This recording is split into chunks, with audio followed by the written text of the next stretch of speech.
Corporate India के selective secularism का तमाशा अब पूरी तरीके से एक्सपोज हो गया है। पहले तो टीसीएस का कांड हुआ जिस पर भयंकर मीम्स आई और हमने मीम रिव्यू भी किया, पर इसके बाद लेंसकार्ट को लगा why should TCS have all the fun, तो उन्होंने भी अपने गंगा जमुनी तहजीब का प्रदर्शन कर ही दिया। कुछ दिन पहले एक internal in store style guide का ड्राफ्ट ऑनलाइन लीक हुआ। अब नॉर्मली ऐसे डॉक्यूमेंट्स को कोई नहीं पढ़ता, लेकिन इस बार लोगों ने पढ़ा और जो लिखा था उसने रिएक्शन ट्रिगर कर दिया। कस्टमर फेसिंग स्टाफ के लिए रिलीजियस सिंबल जैसे तिलक, कलावा, बिंदी, चूड़ा ये सब बैन था, पर वही हिजाब के लिए गाइडलाइन पूरी तरीके से अलग थे और यही इस कंट्रोवर्सी का ट्रिगर पॉइंट बना। Lenskart is under the fire after an internal document triggered allegations of selective restrictions on religious symbols. सारे लेंसकार्ट के ड्रेस कोड को लेकर बड़ा विवाद खड़ा हो गया है। वायरल हो रहे एक कथित डॉक्यूमेंट में बिंदी, तिलक और कलावा पर रोक का दावा किया गया है, जबकि हिजाब और पगड़ी को शर्तों के साथ मंजूरी देने की बात भी सामने आई है। तस्वीर में दिखाए गए नियम के हिसाब से कंपनी की वर्कर्स एक पर्टिकुलर लेंथ का हिजाब पहन सकती हैं, लेकिन किसी भी कलर की बिंदी, स्टोन या फिर कलावा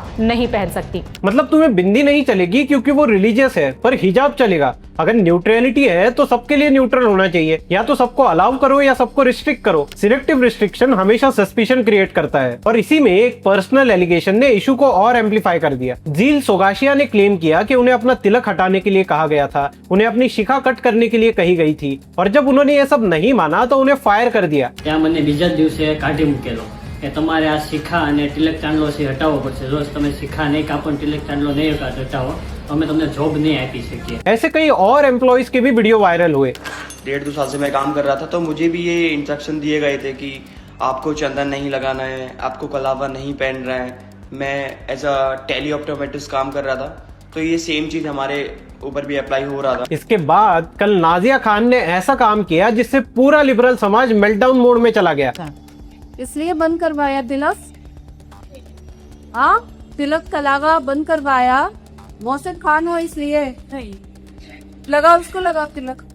तुम्हारा जो एड चल रहा है कि लेंसकार्ट का एक एड निकला है जिसमें साफ लिखा हुआ है कि कलावा, तिलक, जेन्यू, तुलसी माला और रुद्राक्ष नहीं यूज कर सकता यहाँ का स्टाफ, लेकिन हिजाब यूज कर सकता है। तो क्या मतलब है, शरिया लागू करवाना है क्या?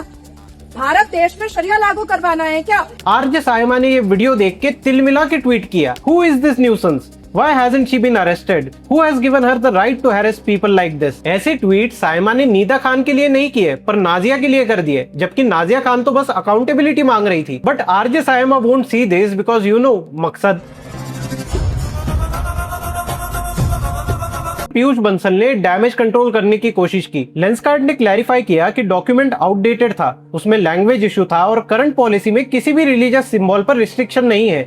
उन्होंने रिवाइज गाइडलाइंस भी रिलीज की जिसमें क्लियरली मेंशन किया गया था कि तिलक, बिंदी, सिंदूर, कलावा, हिजाब और टर्बन्स सब अलाउड है। लेकिन प्रॉब्लम यह है कि विश्वास एक बार टूट जाए तो फिर इतने जल्दी जुड़ता नहीं। और आउटडेटेड का मतलब क्या है? डॉक्यूमेंट तो अभी इंप्लीमेंट हो ही रही थी, अगर आउटडेटेड थी तो सिस्टम में सर्कुलेट क्यों हो रही थी? यही सवाल पूरे हिंदू समाज के थे और उन्होंने कायदे से हर लेंसकार्ट के शोरूम में जा के पूछे। उन्होंने तिलक लगाया, कलावा बांधा और वीडियोस रिकॉर्ड किए। ये सिर्फ एक प्रोटेस्ट नहीं था, ये सिंबॉलिक असर्शन था। विश्व हिंदू परिषद बजरंग दल से हैं, आप सभी के भाई और इन बहन के हम भाई हैं और सभी के भाई हैं। और इसका एक विषय भी है कि हम क्यों लगा रहे हैं, वो भी हम आपको बताएंगे। कलावा भी बांधेंगे और तिलक भी लगाएंगे।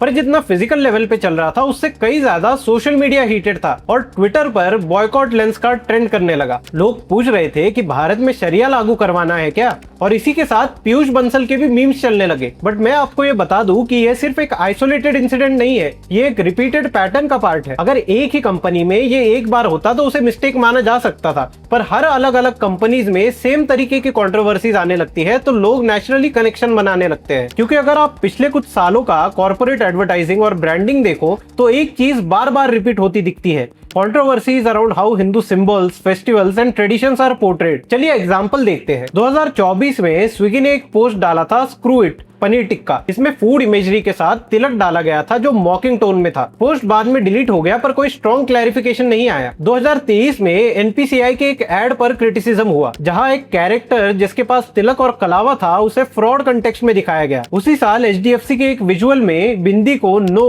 या प्रोहिबिशन सिंबल की तरह यूज किया गया। भारत मैट्रिमोनी ने होली पर एक एड निकाला जिसमें फेस्टिवल को प्रॉब्लमेटिक बिहेवियर के कंटेक्स्ट में फ्रेम किया गया।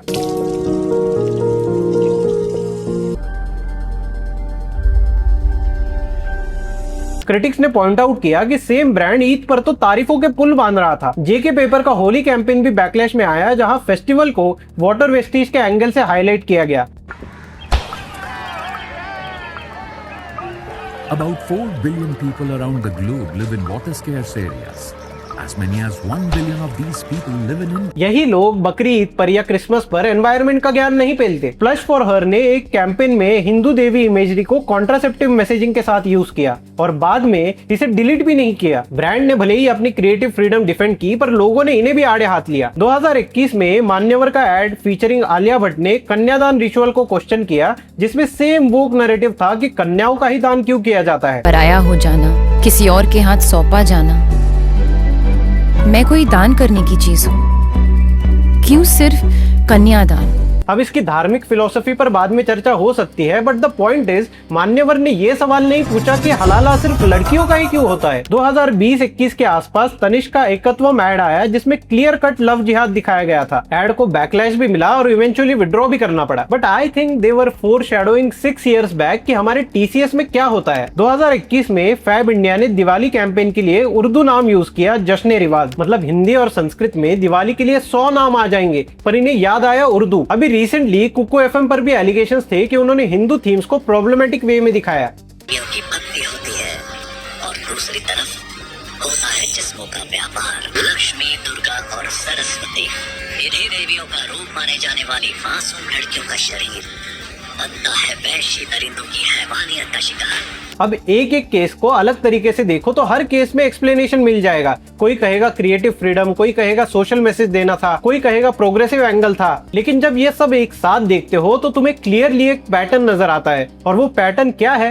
हिंदू फेस्टिवल्स और सिंबल्स को या तो रिफॉर्म करने के लेंस से दिखाया जाता है या फिर कैजुअली एक्सपेरिमेंट किया जाता है, जबकि दूसरे आइडेंटिटीज को ब्रांड ज्यादा कॉशियसली लेते हैं और यही सिलेक्टिव सेंसिटिविटी एक्सपोज करता है। दिवाली आती है तो सेम ब्रांड्स करोड़ों रुपए एड में खर्च करते हैं, होली आती है तो कैंपेन्स लॉन्च होती है, नवरात्रि आती है तो फेस्टिव कलेक्शंस पुश किए जाते हैं, यानी कल्चर मोनेटाइज होता है। लेकिन जब वर्क प्लेस पॉलिसीज या ब्रांडिंग टोन की बात आती है तो सेम कल्चर प्रॉब्लमेटिक लगने लगता है और यही डिस्कनेक्ट लोगों को इरिटेट करता है। From fintech to food delivery, controversies अलग अलग है लेकिन रिएक्शन सबकी सेम है। अब ये बात जानना जरूरी है कि ये नाला जो हमें दिख रहा है उसका ओरिजिन कहाँ से होता है, क्योंकि कॉर्पोरेट डिसीजंस हवा में नहीं लिए जाते, इसे लोग लेते हैं। सेम लोग जो आईआईटी, आईआईएम जैसे टॉप इंस्टीट्यूट से आते हैं, जिसमें जाने का सपना एक वक्त को हम भी देख रहे हैं, पर भगवान का लाख लाख शुक्र है कि हमारा उसमें सिलेक्शन नहीं हुआ। बट द पॉइंट इज इन्हीं इंस्टीट्यूट से सारे future founders, HR, marketing heads ये सब निकलते हैं। इसलिए अगर कॉर्पोरेट माइंडसेट समझना है तो कैंपस माइंडसेट समझना और ज्यादा जरूरी है।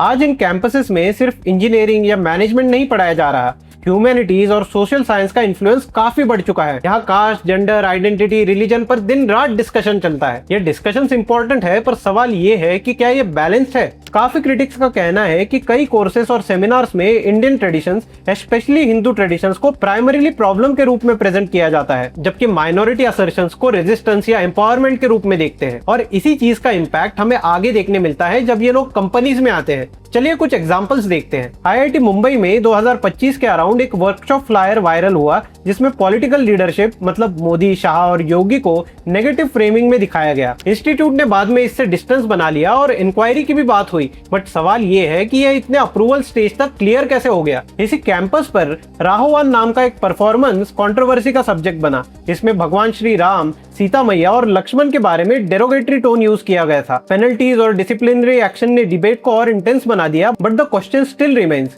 आईआईटीज में ये सब क्या है? अब आईआईटी दिल्ली की बात करते हैं। यहाँ कास्ट और रेस पर कॉन्फ्रेंसेस और डिस्कशंस हुए जहाँ इंडियन सोशल स्ट्रक्चर को ग्लोबल फ्रेमवर्क से कंपेयर किया गया। ऑर्गेनाइजर्स का कहना था कि ये एकेडमिक फ्रीडम है। एक फिलोसोफर दिव्या के कुछ पब्लिक व्यूज भी कंट्रोवर्सी का पार्ट बने, जहाँ उन्होंने इंडियन आइडेंटिटी और रिलीजन के फ्यूचर पर स्ट्रॉन्ग ओपिनियंस दिए। अगर आप आईआईएम के भी कैंपस देखो तो वहां पर भी सिमिलर ट्रेंड देखने मिलता है। मैनेजमेंट एजुकेशन के साथ साथ DEI मतलब diversity, equity, inclusion and ESG frameworks का एम्फेसिस बढ़ रहा है। ये फ्रेमवर्क्स ग्लोबल है, पर जब ये इंडिया में अप्लाई होते हैं तो लोकल कंटेक्स्ट के साथ फ्रिक्शन मेंटेन करते हैं। कुछ फैकल्टीज और स्टूडेंट्स इसे प्रोग्रेसिव बताते हैं, बट एक्चुअल में ये हिंदू हेट्रेड का एक मैकेनिज्म है। और इसीलिए ये सब कैंपस डिबेट्स इंपॉर्टेंट है, क्योंकि यहाँ से एक माइंडसेट डेवलप होता है और जब ये स्टूडेंट्स कॉर्पोरेट में जाते हैं तो यही लोग वो माइंडसेट पॉलिसीज, ब्रांडिंग और कम्युनिकेशन में इफेक्ट में लाते हैं। एक HR जो कैंपस में आइडेंटिटी और सेंसिटिविटी के इशू पर ट्रेन हुआ है, वो रिस्क को एक अलग तरीके से देखेगा। एक मार्केटिंग स्ट्रेटेजिस्ट को कल्चरल नैरेटिव्स को क्रिटिकल लेंस से देखने की आदत है,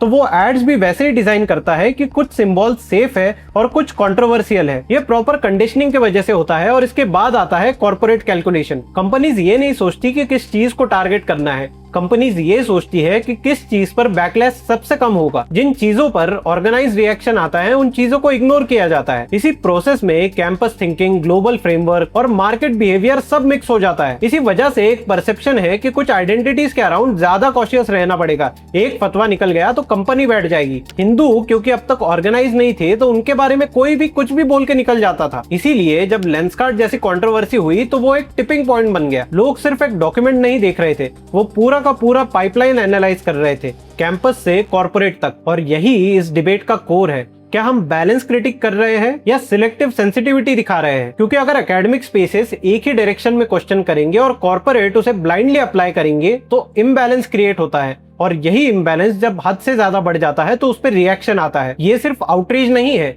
ये एक सिग्नल है कॉर्पोरेट्स के लिए कि अब भी सुधर जाओ, हिंदू अब मानने वाले नहीं है। तो ये था आज का वीडियो गाइस। अगर आपको पसंद आया होगा तो लाइक, शेयर और सब्सक्राइब जरूर करना। मिलते हैं आपसे अगले वीडियो में, तब तक के लिए जय श्री राम।